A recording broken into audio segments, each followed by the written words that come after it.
దగ్గర పోలికలు మనం చూస్తూ ఉంటాం. యోసేపుకి, యేసు ప్రభువుకి.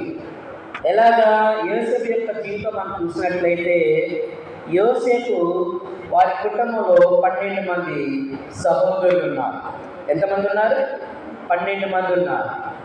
అలాగే ప్రభువైన యేసయ్య కూడా శిష్యులు ఎంతమంది ఉన్నారు మీరు చెప్పాలి.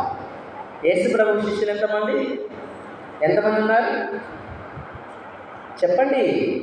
యేసు ప్రభు శిష్యులు ఎంతమంది? 12 మంది ఉన్నారు. యేసు ప్రభు శిష్యులు 12 మంది. అలాగే యవనస్తులైన యోసేపుకి వాళ్ళ సహోదరులు మొత్తం కూడా 12 మంది ఉన్నారు. యోసేపు జీవితము, ప్రభు జీవితము మనము కంపేర్ చేస్తే చాలా దగ్గర పోలికలు ఉన్నాయి.